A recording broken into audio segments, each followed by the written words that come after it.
I went to the salon recently and my hairdresser was asking me what my company does. I said I work for a chip design company.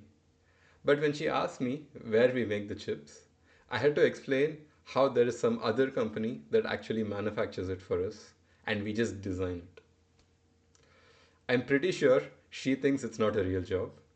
But this has actually been a very common model in the semiconductor industry for more than 2 decades.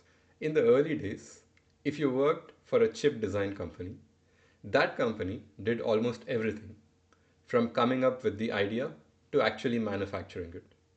Then, the industry realized that you didn't necessarily need to own a fabrication plant to design chips, and the fabless model was born. But this is old news. I was thinking about it today because it seems like we may be seeing another separation. Companies like OpenAI, Anthropic, and a growing number of AI hardware startups are getting into chip design, but they don't necessarily look like traditional fabless semiconductor companies.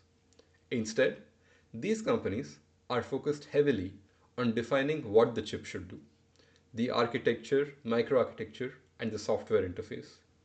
Meanwhile, the silicon implementation is being handled by companies like Broadcom or third party contractors. While it's tempting to say this is the next phase of semiconductor design, I think there are three things that need to happen for an industry to successfully unbundle. First, you need to have a secret sauce that's worth specializing in.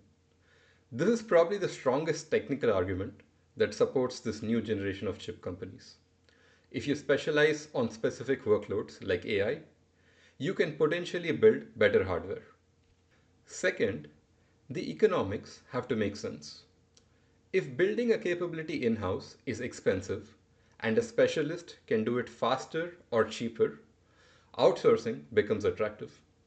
In the AI era, time to market is incredibly valuable. So, outsourcing physical design is a no brainer. Finally, you need a well defined boundary between two domains. This is what I'm least sure about today. In the fabless era, EDA tools, HTLs, and standardized design flows helped create a relatively clean boundary between chip design and manufacturing.